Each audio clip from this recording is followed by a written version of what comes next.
coffee date with myself.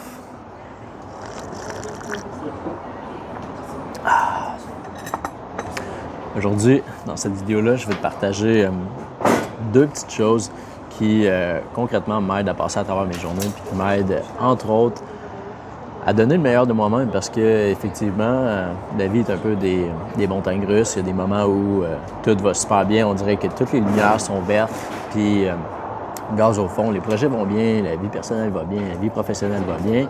D'autres moments où peut-être tu as pogné un accident, où toutes les lumières deviennent rouges ou quoi que ce soit, ça met certains freins, ça nous ralentit, etc. Bref, aujourd'hui, je vais te partager le concept de la journée parfaite, mais avant de se plonger dans ce concept-là, on va parler de l'humain que tu te vois devenir. Puis, je veux pas emmener la vision trop loin pour rien. Je veux qu'on garde ça quand même concis pour que ce soit quelque chose de facile à appliquer. L'humain que tu te vois devenir. Entre 1 an à 10 ans.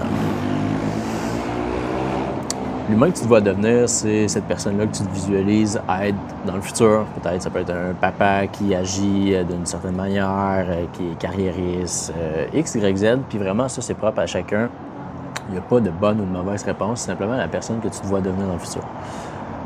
À partir de là,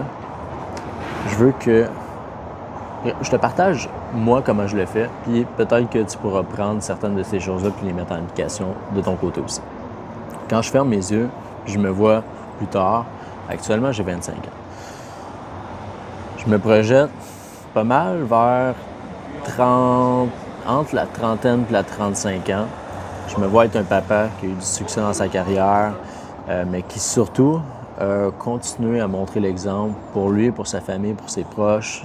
D'où pourquoi aujourd'hui je fais cette vidéo-là, d'où pourquoi je mets du temps sur les réseaux sociaux, parce que ma mission personnelle, c'est d'inspirer l'humain à donner le meilleur de soi-même à travers tous les défis de la vie.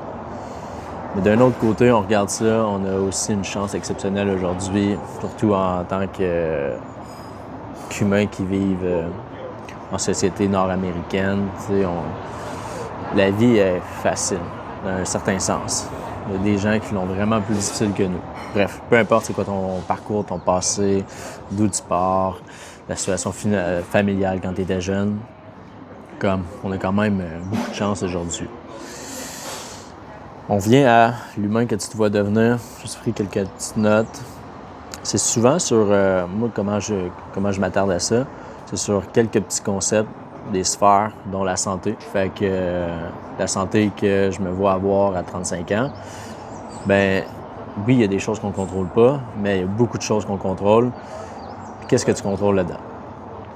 Donc, l'humain que je me vois être à 35 ans, l'homme que je me vois être, ben, tu comprendras, si tu as suivi un peu mon parcours, dans le passé, je faisais du culturisme, du bodybuilding. Ça ne représentait pas l'homme que je me voyais être à 35 ans. Premièrement, c'était plus santé où est-ce que j'en étais. Ça demandait l'utilisation de produits dopants. C'était contre-intuitif par rapport à je voudrais faire des sports avec mes enfants.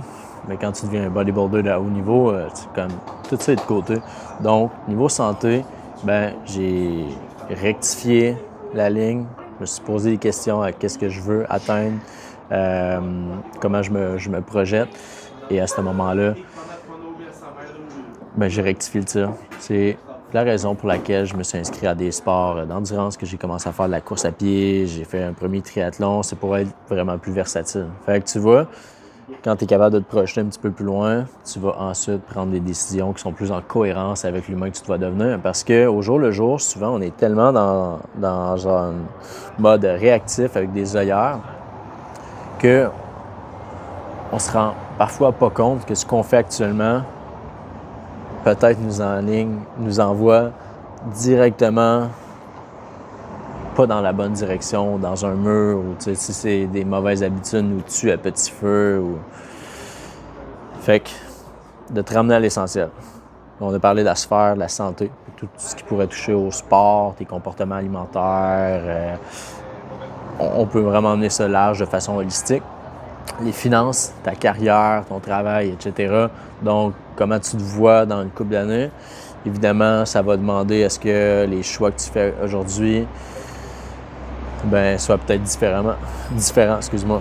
Si tu te vois à un certain poste ou avec un certain métier ou tout ça, puis qu'aujourd'hui, tu prends pas responsabilité d'en faire un peu plus au travail, comment est-ce qu'eux vont reconnaître ton travail puis vont te donner des promotions? Tu sais, là, j'essaie juste de te donner un exemple tangible, là, mais c'est un peu ça.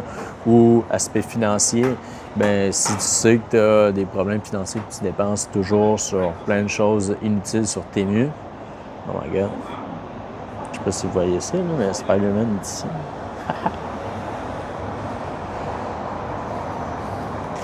Bon. On va prendre une gorgée en même temps.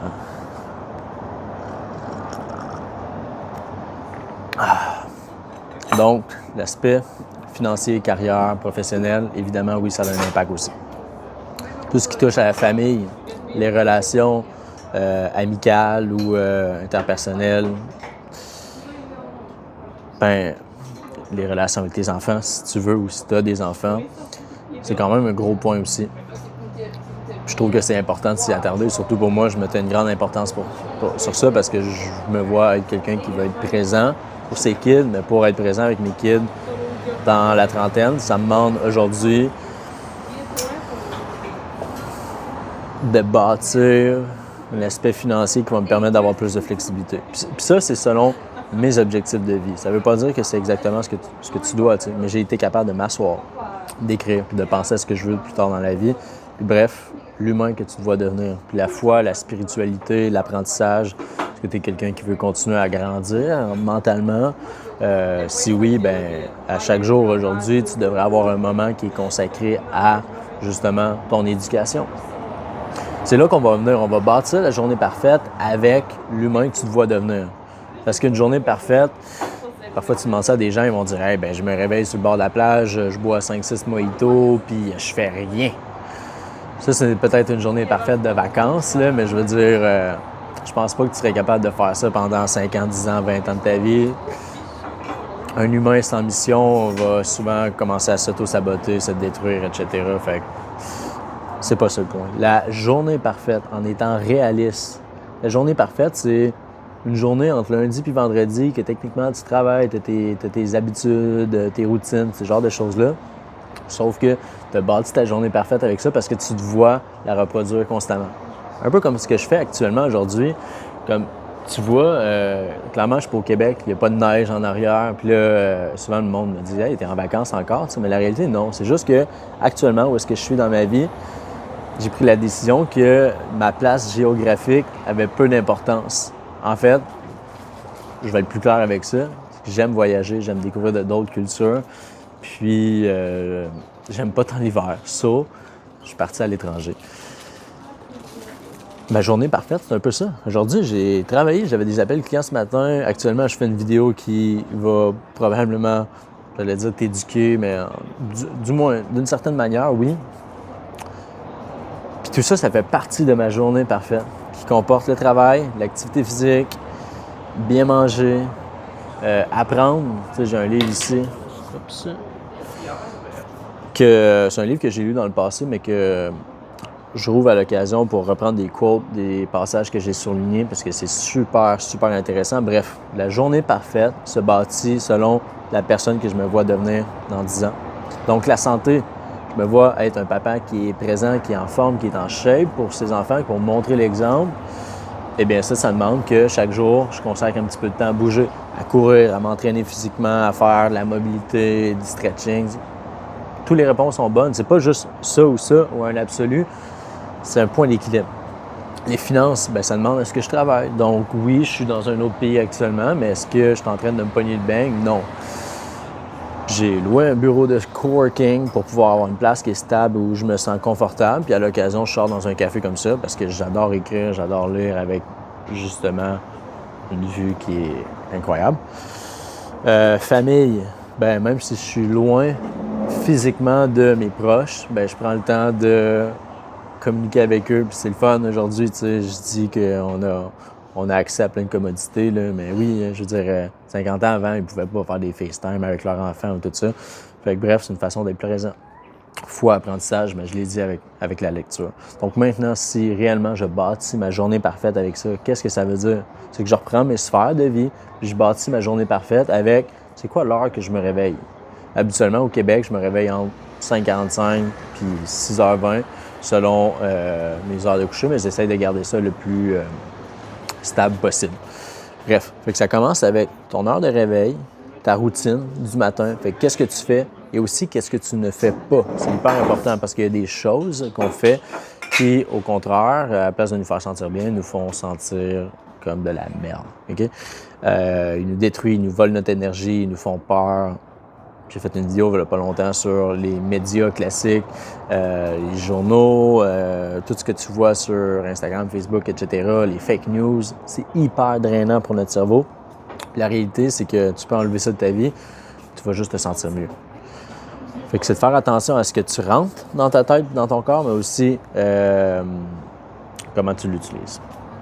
Donc, la journée parfaite, on l'a dit, à 1 heure de début, a les routines du matin qui te permettent de justement, peut-être que c'est de bouger à ce moment-là, peut-être que c'est de prendre un temps pour lire, peut-être que c'est de prendre un temps pour méditer, peut-être que c'est justement de déjeuner avec tes enfants ou avec ta femme, avec ton chum, pour justement connecter réellement. Le travail, oui.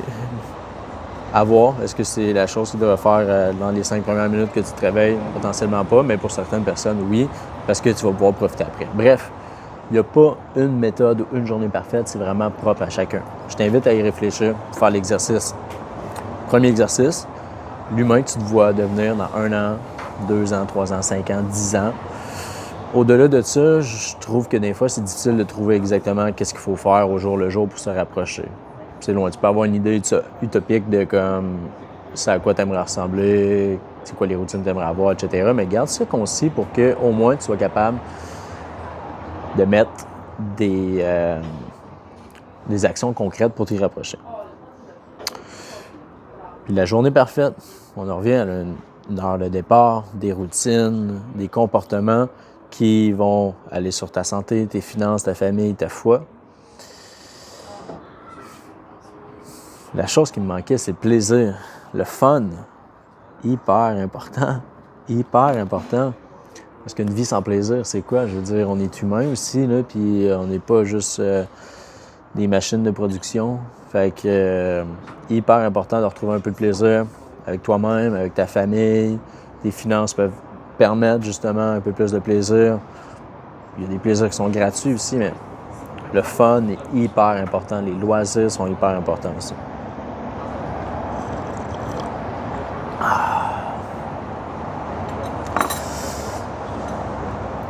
Donc, quand tu t'assois pour faire cet exercice-là de la journée parfaite, ben, tu te rends compte que cette journée parfaite-là est vraiment plus accessible que tu pouvais le penser. Parce que la journée parfaite n'est pas une journée où, justement, comme je donnais l'exemple tantôt des vacances, où tu es à l'étranger, puis tu bois des pina coladas sur le bord de la plage, puis tu fais rien pantoute. Là. Ça, c'est pas une journée parfaite. Une journée parfaite, c'est la journée quotidienne où tu te réveilles, tu prends soin de ton corps, tu prends soin de ta tête, tu prends soin de tes proches, tu prends soin de toi-même.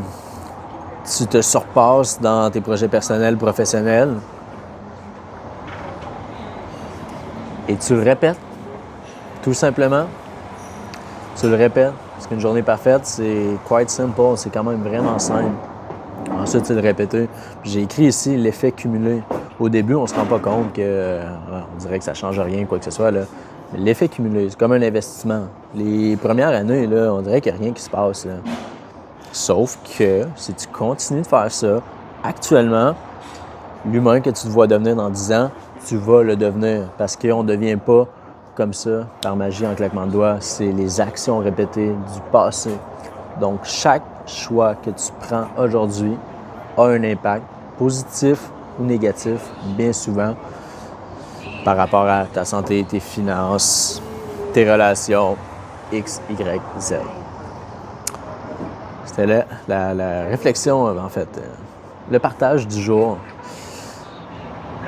Puis, évidemment, ta journée parfaite, tu ne seras pas capable de la reproduire 365 jours par année. C'est tout à fait normal. Je te mentirais de dire que je suis parfait et que tout va bien.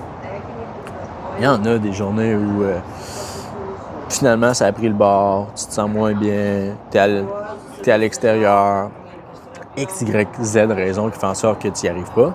Mais sur 365 jours, là, même si tu en avais juste 200, tu es quand même positif encore.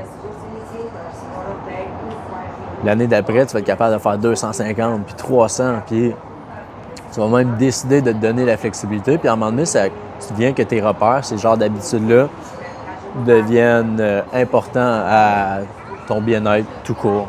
Donc, tu le répètes, ça devient un automatique. Comme moi, aujourd'hui, de prendre le temps d'aller marcher, de m'exposer dehors puis de faire un sport, peu importe la forme de sport, c'est rendu pas mal une nécessité. T'sais. Même chose, m'alimenter, si je m'alimente mal, je vais sentir mon estomac qui va super pas bien. T'sais. Fait que c'est un peu ça.